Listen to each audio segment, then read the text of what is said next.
एक बार थे 3 दोस्त माधुरी, नव्या और गीता जो बैठकर बातें कर रहे थे। अचानक से वहाँ पर एक कंगन बेचने वाला आया। कंगन, रंग बिरंगे कंगन। सब खुश हो गए और कंगन वाले के पास चल उठे। पर माधुरी उदास थी क्योंकि उसके पास कंगन खरीदने के पैसे नहीं थे। नव्या और गीता ने देखा कि माधुरी निराश थी तो उसके पास मुड़कर वापस गए और पूछा कि क्या हुआ। नव्या, मेरे पास कंगन के लिए पैसे नहीं है। कोई नई बात है क्या? तुम तो हमेशा यही कहती हो। अरे माधुरी, बुरा मत मानो, धीरे धीरे पैसा जमा कर कर तुम बाद में भी खरीद सकती हो। मैं भी उसी समय खरीदूंगी। चलो, जब तक तुम्हारे पैसे जमा नहीं हो जाते हम इंतजार करेंगे। माधुरी ने अपनी सहेलियों को अलविदा किया और घर की ओर चल पड़ी। घर पर उसकी माँ ने देखा कि उसका मन कुछ ठीक सा नहीं लग रहा था। क्या हुआ मेरी बच्ची? माँ, बाजार में एक कंगन वाला आया था। सब लोगों ने खुशी से कंगन खरीदे। अगर हमारे पास काफी पैसे होते तो आप भी मेरे लिए खरीदते ना। हाय मेरी बच्ची, चिंता मत करो। तुमको पता है असली धन क्या होता है? एक दयालु दिल और दूसरों की मदद करना, और इससे हम कुछ भी पा सकते हैं। ठीक है बेटा। अपनी माँ की बातें सुनकर माधुरी को अच्छा लगा और उस रात वह शांति से सो गई। एक दिन माधुरी और उसकी सहेलियां बातें कर रहे थे जब उन्होंने एक गधे को भारी लकड़ी उठा ले जाते हुए देखा। माधुरी ने गधे की ओर देखा और अपनी माँ की बातों को याद किया। माधुरी गधे का बोझ हल्का करना चाहती थी। अपनी सहेलियों से भी मदद मांगा। छी छी, ये गधा कितना गंदा है, मैं इसके पास भी नहीं जाऊंगी। माफ करना माधुरी, मेरे कपड़े नए हैं तो मैं नहीं आ सकती। माधुरी ने अब गधे की मदद अकेले ही करने का निर्णय लिया। यह तो काफी मुश्किल काम था, पर फिर भी उसने किया। इसी दौरान एक बूढ़ी महिला वहाँ पर अपने गधे को ढूंढते हुए आई। ओ बिल्लू, रुक। बिल्लू, मैं तेरे पीछे और नहीं दौड़ सकती। बूढ़ी महिला को पता नहीं था कि गधा एक ही जगह खड़ा हुआ था। जब वह पास आई तो उसने माधुरी को गधे के पास देखा। अरे बेटी, कौन हो तुम?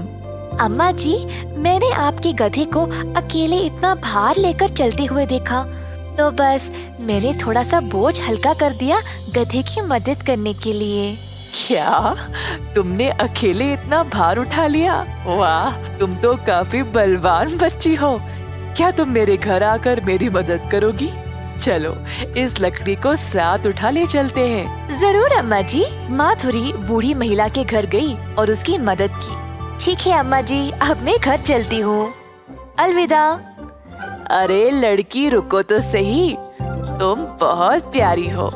तुमने अपने कपड़ों और हाथों के गंदे होने की परवाह किए बिना मेरी इतनी मदद की। तुम्हारा स्वभाव सच में बहुत दयालु है।